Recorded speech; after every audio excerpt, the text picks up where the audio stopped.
Welcome back, brothers and sisters. My name is Braden. This is The Second Legacy, and welcome to one of the unannounced shows. And if you have found this, you have found an Easter egg because this is a new show between myself from Langley Outdoors Academy and the guy you see opposite of me, Tim from Military Arms Channel. We have got some amazing stuff. This is a brand new show. So if you found this, make sure you hit that subscribe button, like, so you can be one of the first ones because we haven't even told anybody about it yet. So you found it in the wild. So good for you.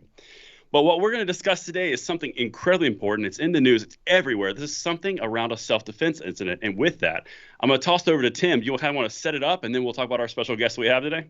Yeah, absolutely. So just recently, there was a self-defense shooting in Texas at a restaurant, and the person that was doing the shooting was a citizen defending themselves. So a armed suspect came into the restaurant. They were brandishing what appeared to be a firearm, later discovered to be a toy gun, as reported in the media. But that was not known to the people within the restaurant. He was waving a gun around, demanding money and valuables. And then one of the patrons inside of the restaurant took the opportunity to produce his own firearm and then shot and killed the suspect. Now, the early news reports were somewhat vague. They didn't tell the whole story, not that they always do. But the video that they showed was truncated. They had chopped the end of the video off. They basically chopped the video off right when the patron produced his self-defense pistol, pointed it at the bad guy, and that's where it ended. Later, the full video would come out, and we saw the patron not only shoot the robber, put the robber down, he fell on the floor just in front of the door trying to escape the building, and then I think a total of 9 rounds were fired. So he fired on the robber as he approached him on the floor, took the gun away from the robber, shot him one more time after taking the gun away and disarming him. And that seems to have sparked a lot of controversy.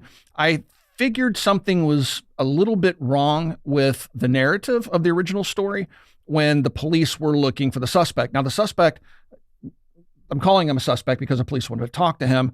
Let's just say the person that was involved in the self-defense shooting disappeared after the shooting, went and retained the services of a lawyer, and then went back to the police. So initially people were saying he must have done something wrong. He knew he did something wrong because he ran from the scene, but it turns out he went and sought legal assistance. So that's the basis for today's discussion. I did post a poll on my Twitter, and that is Mac_arms on Twitter. And basically the question was, the patron of the taqueria that shot and killed the robbery suspect in Texas is now going to face a grand jury. Do you think he should face charges? Please see the full video of the shooting I posted a few days ago before answering. 17.1% of the respondents said yes, he executed him. 82.9% said no, it was a justified shooting. There were 11,503 respondents to that particular poll. So it would seem, now keep in mind, the poll that I'm showing you guys is obviously people that follow me. They're going to be in the Second Amendment community, and this is by far not a scientific poll, but it's still interesting to see what the responses to that poll were. Now, this brings up a whole bunch of different questions, and I think that will dovetail nicely into the commentary that Richard and Emily can offer us, because I have a number of questions myself with regarding on how things played out based upon the video that we have seen. And I don't want to make any assumptions of guilt or innocence in this video. I just want to talk about the situation, the law in Texas, and any potential problems that, based upon the evidence that we have, was just as a simple video with one perspective, what the implications might be. So with that being said, let's talk about what happened. So initially, I would say that, clearly, I think most people that are in favor of self-defense and being able to protect oneself would say that it was a justified shooting. Where people seem to have a problem is when the bad guy was already on the ground, unresponsive, and the person doing the self-defense shooting was continuing to shoot the person while on the ground. A number of arguments can be made either way, but my curiosity lies in, what does Texas state law say? How would Texas view that, what everybody's calling the 9th shot? And that would be the shot that was fired once the guy was down, the gun was taken away from him, he was no longer armed, and then as the person was standing up, they administered that 9th shot. What does Texas law have to say about something like that? Yeah, so we have a lot of different things at play here, but We have Texas Penal Codes 9.31, 9.32 that relate to the use of force and deadly force under Texas law. And it looks a lot like a whole heck of a lot of other states. And we see these common themes showing up over and over. The immediacy, you have to have this reasonable belief. And then what amount of force are you responding to? Are you responding to unlawful force? Well, then maybe you would just be justified in using force. Are you responding to potentially unlawful deadly force? Then the law would justify your use of deadly force. But what is going to be critical in this case, I think, is the immediacy of those three prongs we just talked about.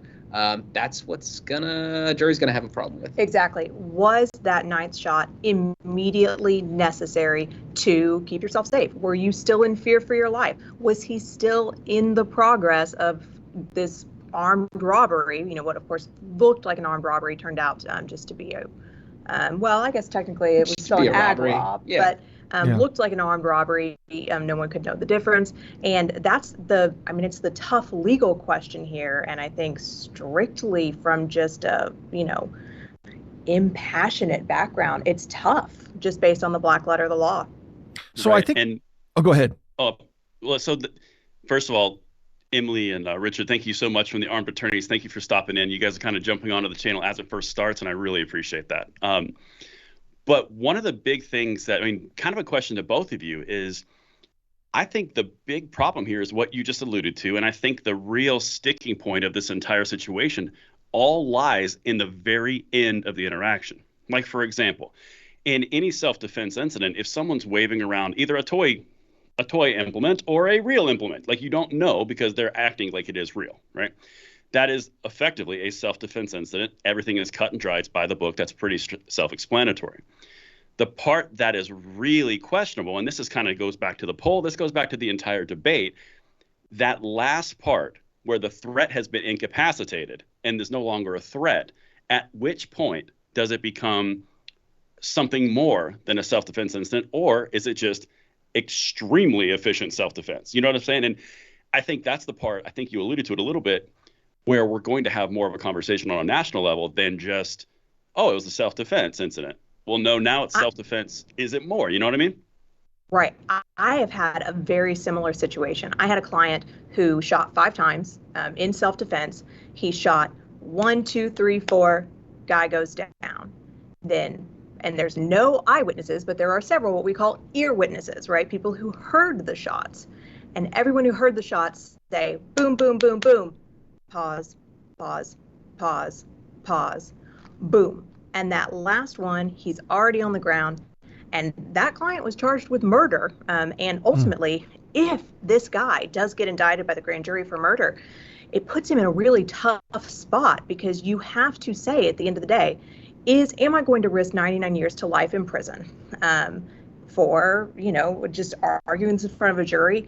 If maybe we can get a better deal, which, I'll tell you that he might end up convicted of a crime like abuse of a corpse, because sometimes your best legal argument in a situation like this is he was already dead. He was already dead by the time that night shot happened. And, let's not go to prison over this. And that's, I'll tell you, it is a tough pill to swallow for self-defenders, because we know when we look at, studies that places like the Force Science Center have done, and people who are, really into, justification, particularly police shootings, we know that your adrenaline and the way you're responding to that deadly force incident in the moment, it is so hard to make those calls, as opposed to, picking it apart and, Monday morning quarterbacking those 9 shots. It's a lot easier for us than it was for him. And yet the consequences are potentially severe. Well, you answered 2 of the questions I had. My questions would be, if clearly it's not murder in the sense that it was premeditated in any way, this was clearly a self-defense shooting as it started. So my question would be, you can't really charge him with murder because it was a justified shooting, and deadly force was justified, and deadly force is just that, deadly. So the presumption would be you're using deadly force, and if that person dies from it, it was justified because they initiated the incident by producing a weapon and threatening your life with it, that particular weapon. Yeah. So what I imagine that, go ahead.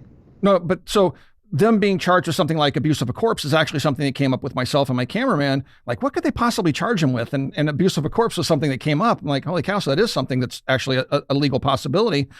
But the other issue is, if deadly force is authorized, is justified, let's say, then you put boundaries on it. So the assumption is once you start shooting, you're using deadly force. And the net result most likely will be death, but it's justified. But then if you go just a little bit further and the threat is what appears to be to the person viewing what's taking place or from the video that, well, the threat's down now, not really in the fight, can you still be charged with a crime? Because even though deadly force was justified, well, now we're going to pull that back a bit because the person's on the ground. They're not really able to fight back anymore. So now we get into, rules of engagement and things that you're supposed to know, even though you're not of a legal mind. And now you've just gone too far. And now we're going to charge you with a crime. So that seems interesting to me. I find it interesting that the police department didn't bring charges, that they instead referred it to a grand jury. And a lot of people are out there saying, this should be a no bill type of event. Like the grand jury should just say, yep, nothing here.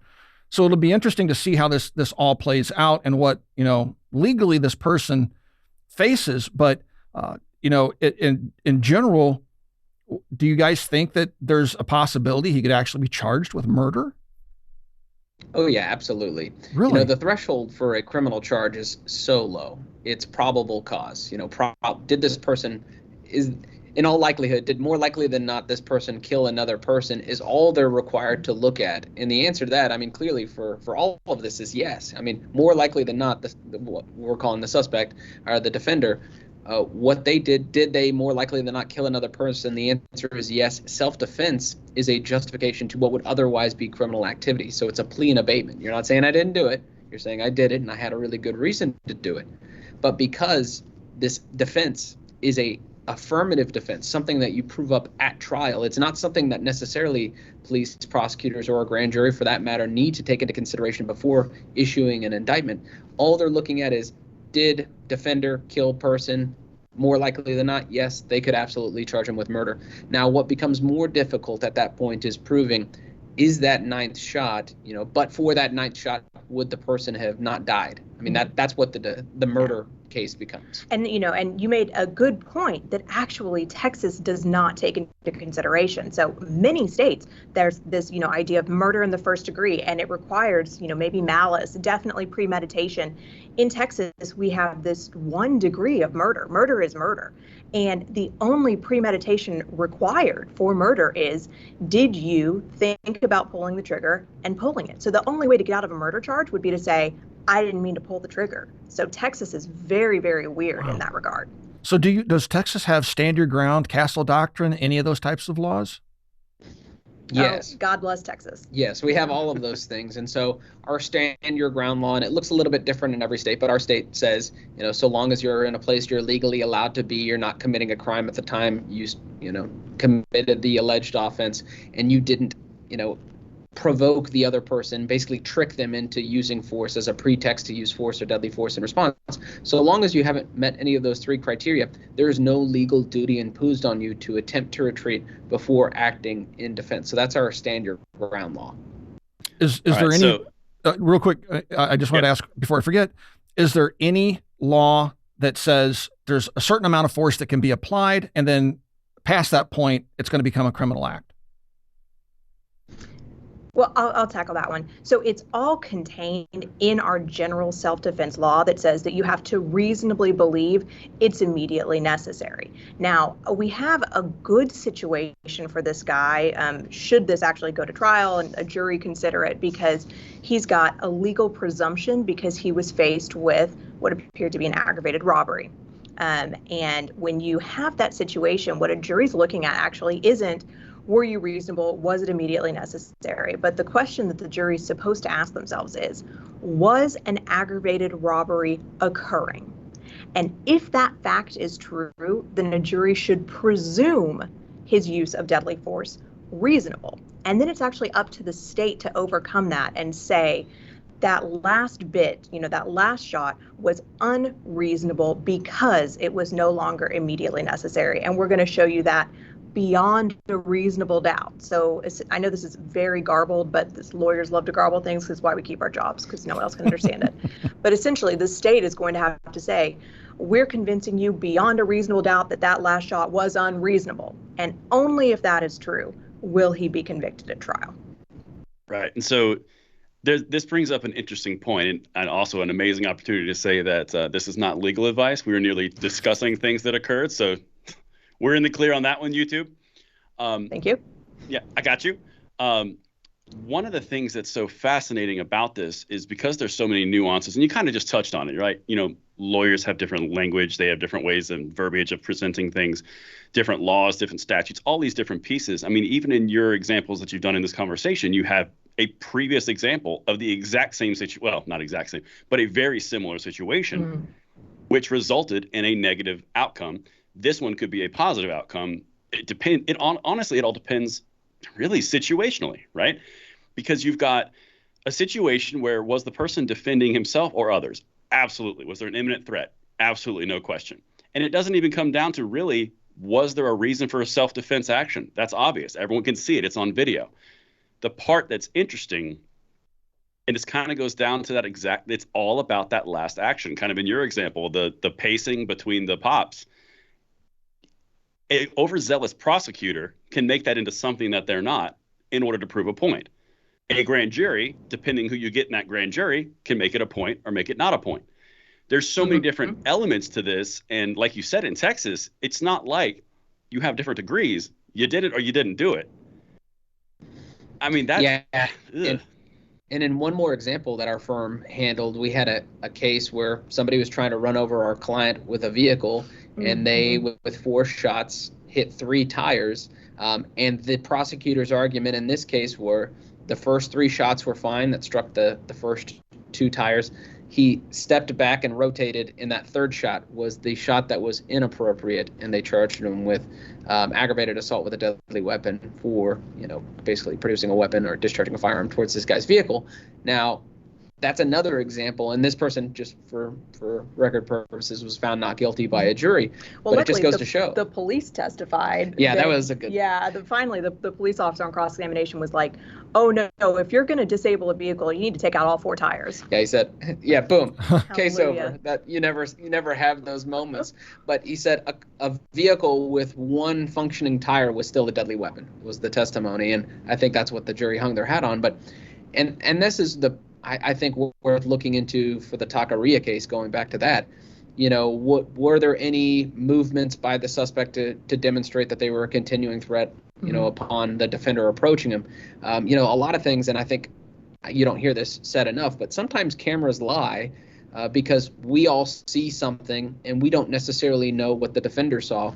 He's up there very closely. Maybe he sees slight bodily movements. Maybe he sees hands moving that the cameras don't necessarily see. So, it makes it even more difficult. But, our jury is going to be asked to place themselves in our defender's shoes and say, what would you have done under those circumstances? And depending on what he saw or what he would testify to, theoretically, that's what's going to determine the outcome. I think you just hit on something that is a perfect segue to the next part of the situation. And Tim, you and I talked about this offline, but there's something in watching that clip. There's something that's like, okay, it's self-defense. Wow, that's intense. But at the very end, it does change. Your perception changes. And the important piece about that is when these cases become national, we all know, we're all involved in the industry between Military Arms Channel, Armed Attorneys, Langley Outdoors Academy. We all see the different spin that's put on different things. We all are in it every single day. But it also comes back to perception of self-defense. It comes back to the Second Amendment. It comes back to a concealed carry or constitutional carry. All of these things have an impact on perception. And what you said with the cameras may lie. They may show a different perspective, but you were not actually there. And I think that is really the defining factor here. Like, Tim, what do you think? You see where I'm kind of angling from that? Yeah, absolutely. And what I found from this discussion to be rather interesting is just how nuanced the law can be. And even though you think that you're protected by the law in your actions of self-defense, you can make one slip up when you're pumped on adrenaline, scared out of your mind, and that one action can literally land you in jail in an otherwise justified self-defense shooting. So, like the example that you gave of the person that shot that third tire. Well, you would naturally assume if the first two shots were okay, then why wouldn't the third shot be okay, or the fourth tire being shot be okay? Who would even in their mind, heat of the moment or not, assume that, well, that third tire, because I kind of had to turn my body, there was a little bit of a hesitation, but I still wanted to disable the vehicle, but I may have just went a little bit too far. Therefore, I'm going to go to prison. That seems to me the splitting of hairs when you're dealing with something that anybody that's been in a high stress situation, you don't necessarily think rationally. You don't necessarily think. Things go by extremely fast. You don't even remember necessarily what even happened. And yet they're going to hold you account because you're going to get a bunch of people sitting around a television monitor scrutinizing every little thing that you do. And they lose sight of the bigger picture that you just a moment ago had a gun in your face and you really thought you were going to die. And so were you angry? Yeah, that's a normal human response. Were you scared? Yeah, that's a normal human response. So did you pull your weapon and shoot and keep shooting, even though you didn't know if that person was still a threat or not? You just kept shooting because you didn't want that person getting back up because they just stuck a gun in your face. But because you make a nuanced decision in the heat of the moment with emotions flying, loss of time, loss of even understanding completely perhaps what's transpiring, and you pull that trigger one additional time, and now you go from justified to now you're going to spend 15 to 20 years in prison.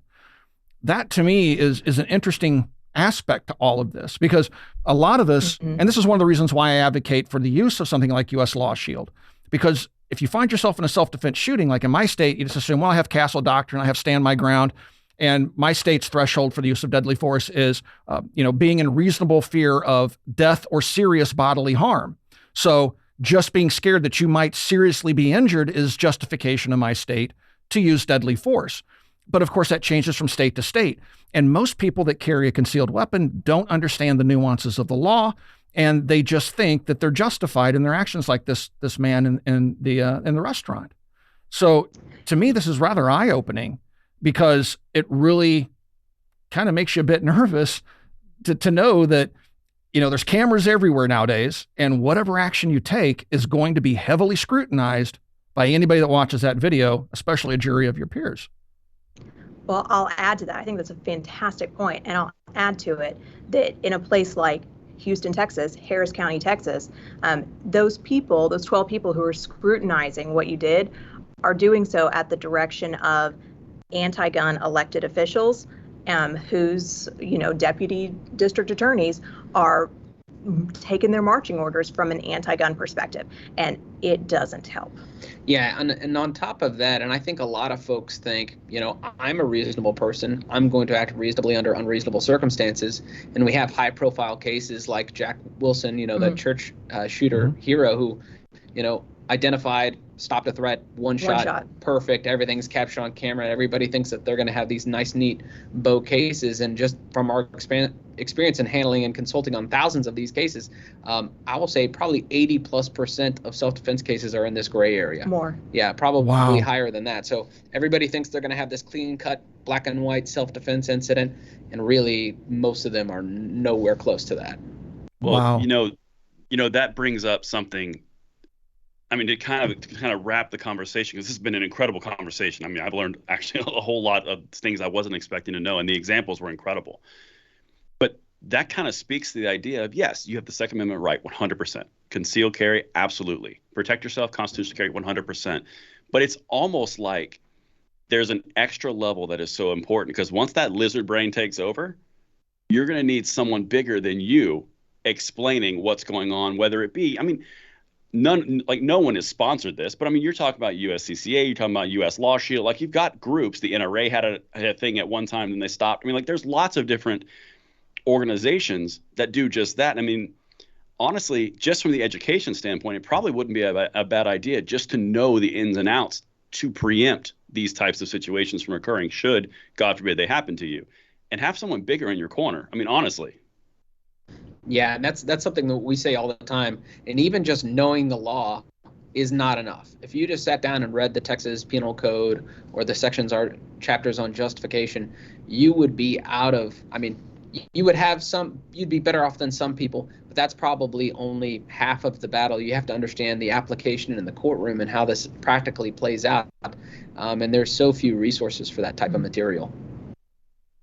Wow, that is awesome. I mean, that's such. Go ahead, Tim. Yeah, what would you guys recommend for the average carrier that is seeking to carry a firearm for self-defense? Now, obviously, I've already said I actually belong to U.S. Law Shield. Before that, I did have a membership with USCCA, so I'm trying the different organizations. But for me, that seems like relatively cheap insurance, because even though I'm fairly confident that my state laws protect those of us that might have to use force in self-defense, like you said, I mean, that was just mind-blowing. More than 80% of the cases that you see fall within that gray area where it's going to wind up in a courtroom and you're going to stand in front of a jury of your peers and you're going to have to justify your actions. What do you recommend folks do? Obviously get training, perhaps U.S. Law Shield. I mean, what can folks do not just in Texas, but in all 50 states? What can they do to better protect themselves and prepare themselves for something like this? There's really not a great one-size-fits-all answer. Any training you can get is phenomenal. These groups like, USCCA, U.S. Law Shield, so on and so forth, anything that provides you this sort of education is great. There are books out there. There's an Armed and Educated book series available in most states that is very good in sort of breaking down the self-defense law and, giving practical examples. But it's tough because not only is there a lot of misinformation, but a lot of times you really do need to hear it from an attorney who's been doing this in the courtroom. And for the most part, they don't get on the phone with you for free and talk to you about it. So that's why, I think it's a combination of all of those things: training, legal defense insurance, all of that. Yeah, and that's kind of what drove our mission to start making YouTube videos. Check us out on Armed Attorneys YouTube. I mean, we try to simplify the Second Amendment, put gun laws and self-defense laws into plain English for folks. And so, because we answer thousands of gun law questions every single year, and we just found, hey, what if we publish this material instead of talking to people on the phone over and over and answering the same question over? And that's kind of what drove our mission to try to get the word out, and you'll see a lot of folks discuss these issues, but knowing the practical application, that's really that's the sweet spot. Yeah, that's such a good way to end this segment, because you're wrapping up. There's so much complexity to this. And I know I can speak for Tim as well. And from Second Legacy, this new channel, just thank you for jumping on and kind of breaking these things down. Emily and Richard from Armed Attorneys, I deeply appreciate it. Hopefully we'll have you back on with some other things, not as crazy of a topic, but different kind of context and different situations. But guys, thank you so much for watching this video. If you found it in the wild, if you are one of the lucky few, make sure you subscribe, like the video, and you can send it out if you want and kind of tell people you found something that no one else knows about yet. But until the next one, I'm Braden. That's Tim right over there. We'll see you on the next one.